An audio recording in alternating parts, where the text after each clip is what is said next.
اور ویسے ایک بات آپ کو بتاؤں، قرآن تو جنتیوں کی جو تعریف کرتا ہے، قرآن کہتا ہے لغویات سے بچتے ہیں، نمازوں میں خشوع پیدا کرتے ہیں، صدقات و خیرات کرتے ہیں، ان کے چہروں پہ سیماہم فی وجوہہم من اثر السجود، نمازوں کا نور ہوتا ہے ان کے چہروں پہ، وہ یتیموں کا مال کھاتے نہیں ہیں، یتیموں پہ خرچ کرتے ہیں. کتنی چیزیں قرآن بیان کرتا ہے. آج جتنے جو باطل فرقے آ رہے ہیں نا، ان میں سے ان علامتوں میں سے ایک بھی نہیں. وہ کسی ایک آدمی کو نمازی بنایا ہو نا،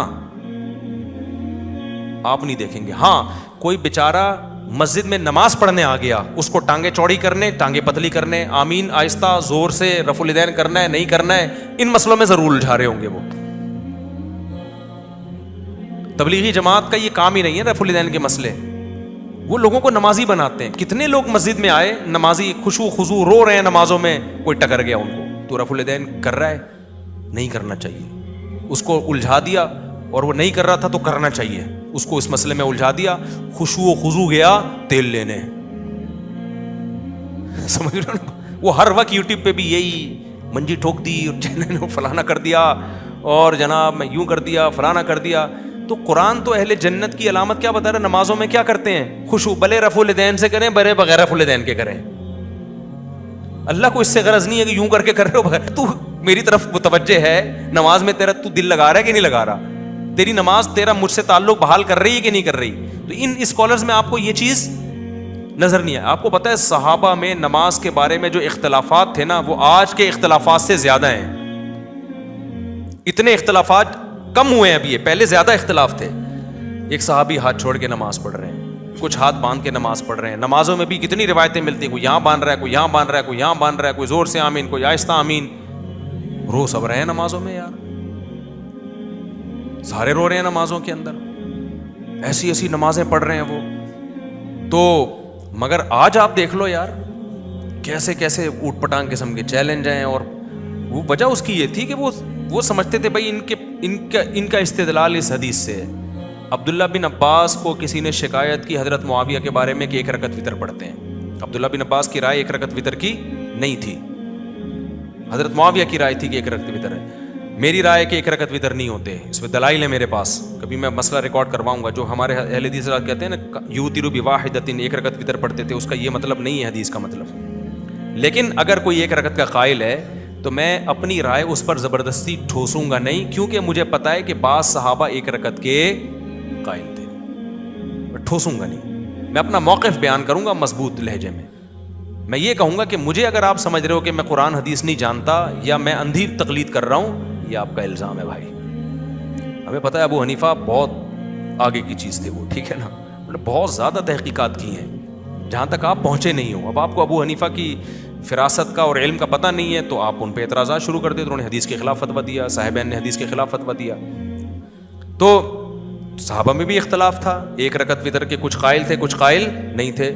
لیکن دونوں کو یہ پتا تھا کہ بھائی دونوں کی نیت اللہ رسول کو فالو کرنا ہے، لہذا دونوں نے ایک دوسرے کی رائے کا احترام کیا ہے. آج کی جو متشدد دیوبندی ہیں وہ جیسے اہل حدیثوں پہ رد کر رہے ہوتے ہیں، متشدد اہل حدیث دیوبندیوں کا مذاق اڑا رہے ہوتے ہیں، یہ صحابہ ان کی طرح نہیں تھے، ان کی طرح نہیں تھے. بلکہ صحابہ نے کیا کیا، یہ مسئلے کو آرام سے حل کیا. عبداللہ بن عباس کو جب بتایا گیا کہ معاویہ ایک رکعت پڑھتے ہیں، فرمایا دعہ فإنہ فقیہ، ان کو اپنے حال پہ چھوڑ دو، وہ فقیہ ہیں، وہ اپنی رائے کو پر عمل کر سکتے ہیں. یعنی گویا بزبان حال کہتی ہے بھائی میں جو تمہیں بتا رہا ہوں تم اس کو مانو، باقی وہ کیا کر رہے ہیں وہ اللہ جانے، ٹھیک ہے نا. ان کے پاس ایک کوئی روایت پہنچی ہوگی یا ان کی رائے یہ ہوگی یوتر بواحدۃ، ان کا یہی مطلب ہے. کتنے آرام سے صحابہ نے مسئلہ حل کر دیا کہ نہیں کر دیا. تبھی تو پورے پورے ملکوں کے ملک فتح کر لیے ان لوگوں نے. ایسے روم اور فارس کی بخیے ادھیڑ کے رکھ دیے، کیونکہ ان کی صفوں میں کوئی رفع الیدین کر رہا تھا، کوئی نہیں کر رہا تھا، کوئی ہاتھ باندھ رہا تھا، کوئی ہاتھ چھوڑ کے نماز پڑھ رہا تھا. اور جس کو جس عالم پر اعتماد ہوتا اس پر عمل کرتا. کوئی چیلنج مناظر بازی، اگر وہ کہتے نا کہ نہیں بھائی زور سے آمین ہے یا آہستہ آمین ہے، پہلے یہ منجی ٹھوکوں گا، میں منجی ٹھوکوں گا، تو روم اور فارس نے مسلمانوں کی منجی ٹھوک دینی تھی. محمد بن قاسم پھر سندھ فتح نہیں کرتا، محمد بن قاسم کی منجی ٹھک چکی ہوتی اب تک. تو اس لیے بڑے بڑے علاقے فتح کر لیے. پھر سائنس کی دنیا میں نام پیدا کیا مسلمانوں نے، کہا یار یہ مسائل حل ہو چکے ہیں. پھر چاروں اماموں نے آ کے تو بالکل ہی ختم کر دیے یہ مسائل. انہوں نے فقہ کو مرتب کر دیا، ریٹن فارم میں لے آئے. امت پوری اس پہ جمع ہو گئی, بھائی اب یہ ریٹرن میں ہے, اب اسی کو فالو کرو, اب دائیں بائیں جانے کی تمہیں اجازت نہیں ہے. تو انہوں نے تو پھر حکومتیں اسی فقہ کو نافذ کیا حکومتوں نے, کہیں فقہ حنفی نافذ ہوا, کہیں شافی نافذ ہوا. جہاں فقہ شافی نافذ ہوا حنفیوں کو اعتراض نہیں ہوا, جہاں فقہ حنفی نافذ ہوا شافیوں کو اعتراض نہیں ہوا. ایسی زندگی گزرتی رہی. اب 1500 سال کے بعد جا کے کچھ لوگوں کو خیال آیا کہ بہت غلط ہوا, امت نے 1200 سال بہت امت کا ٹائم ضائع کیا. بلکہ قرآن حدیث ہم اب بتائیں گے, یہ حدیث نمبر ہے, نبی نے رفع الیدین کیا, جو نہیں کرتا وہ کیا ہے, وہ گمراہ ہے. اور جس نے جو رفع الیدین نہ کرنے کے قائل تھے انہوں نے کہا یہ اس کا جواب ہے, جس نے کیا تو وہ کیا ہے, گمراہ ہے. وہ اندھا مقلد ہے, وہ مقلد ہے. جو منجیاں ٹھک رہی ہیں, ایک دوسرے کی منجیاں ٹھوک ٹھوک کے سبھی ٹھک گئے ہیں ماشاء اللہ, سمجھ رہے ہو. لیکن ہمارے سیکولر اور لبرل قوتوں کو بڑا فائدہ ہو رہا ہے اس سے. بے پردہ عورتیں گھوم رہی ہیں, ان کو پتہ ہے کوئی مذہبی اسکالر ہمیں دیکھ کے کبھی نہیں کہے گا پردہ کرو, کیونکہ وہ کسی کو نماز پڑھتے ہوئے دیکھ کے کہے گا نا ٹانگیں چوڑی ہیں تو کہے گا پتلی کر, ٹھیک ہے نا, جو پتلی کرے گا چوڑی کر. یہ چل رہا ہے ان کے یہاں, الحاد پھیل رہا ہے, خدا کا انکار کرنے والے لوگ, جو فلسطین میں جو کچھ ہو رہا ہے سب کے سامنے, بین الاقوامی پالیسیاں بن رہی ہیں, منجیاں سب کی مل کے ہماری ٹھک رہی ہیں, اور ہم ان مذہبی اسکالر سے جان چھڑانے کے لیے تیار نہیں ہے. ان کو سنتے اسی بیس پر ہے کہ یہ نفرتیں پھیلا رہے ہیں, اور کہتے ہیں یہ بندہ ہے جو حق بیان کرتا ہے, حالانکہ لوگ آپ کو پوری امت سے کٹا رہے ہیں. محمود غزنوی کو ڈاکو قرار دے دیا یار, محمد بن قاسم کو ڈاکو قرار دے دیا, تمہاری تو منجی ویسے ہی ٹھک گئی میرے بھائی. جو ہمارے ہیروز تھے, طارق بن زیاد, جو اندلس کی 1000 سال کی حکومت, طارق بن زیاد جو جا کے فرانس تک پہنچ چکا تھا, طارق بن زیاد, سمجھ میں آ رہی ہے بات کہ نہیں, پورا یورپ فتح ہو گیا تھا تقریباً, پورا تو نہیں, اس وقت تو یہ آبادی بھی اتنی نہیں تھی. پھر یہ سندھ میں ادھر ایک طرف سے ادھر ہندوستان فتح ہو رہا ہے. ہندوستان حضرت عثمان کے دور میں فتح ہو چکا تھا, تو جتنے بڑے بڑے ہمارے لیڈر تھے وہ سارے ڈاکو بنا دیے. تو منجی ٹھک گئی کہ نہیں ٹھک گئی؟ سارے کیا ہو گئے بھائی, سارے ہی غلط ہو گئے. تو 4-6 آدمی رہ جائیں گے میرے بھائی, 4-6 آدمی چلے جائیں گے, بس باقی رہ جائیں. وہ 4-6 آدمی کون ہے وہ میں نام ایک بیان میں بتا چکا ہوں, دوبارہ میں ریپیٹ. یہ غامدی صاحب تو ان میں سر فہرست ہیں, کیونکہ وہ جو اسلام پیش کر رہے ہیں تو ایسا لگتا ہے صرف اس معیار پہ یہی اترتے ہیں. ان کے علاوہ وہ تو ایسا اسلام پیش کر رہے ہیں کہ اس کے حساب سے تو ان کے علاوہ سارے کیا ہیں, گمراہ ہیں. ابو حنیفہ بھی گمراہ ہیں, جو انہوں نے کہہ دیا کہ بھئی رجم کیا جائے گا عورت کو. سب کی یہی رائے ہے نا کہ جو مرد اور عورت اگر شادی شدہ زنا کرے تو رجم ہے. انہوں نے کہا رجم وجم کچھ نہیں ہے بھائی, یہ قرآن کی یہ غلط تشریح کر رہے ہیں, ایسا نہیں ہے نہ قرآن میں نہ حدیث میں. یہ حدیث کو تو پھر اپنے حساب سے وہ کانٹ چھانٹ کے لے آتے ہیں کہ یہ حدیث اگر صحیح بھی ہو نا, کہتے ہیں یہ حجت ہی نہیں ہے وغیرہ وغیرہ. وہ پھر ان کی لمبی ڈیٹیل ہے. وہ ایک ایسا اسلام لے کر آ رہے ہیں مارکیٹ میں کہ اس پہ وہی پورے اترتے ہیں بھائی. تو وہ اکیلے اور ان کا ایک داماد ہے, وہ میرا شاگرد ہے داماد, کمال کی بات ہے. تو وہ جائے گا اور وہ جائیں گے 2 آدمیوں کے علاوہ. لیکن بعض لوگ ایسے ہیں جو ایسا پیش کر رہے ہیں کہ 4-6 بچتے ہیں اس میں, غنیمت 8-10 4-6 اس میں آ رہے ہیں. باقی تو جو پیش کیا جا رہا ہے بھائی وہ آپ کے سامنے.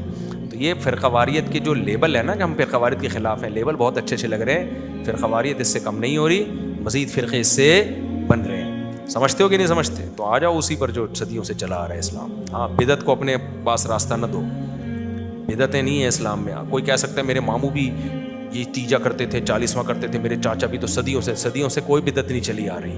بدعت کچھ دن چلتی ہے, چینج ہو جاتی ہے. صدیوں سے جو چیز چلی آ رہی ہے وہ سنتی ہے.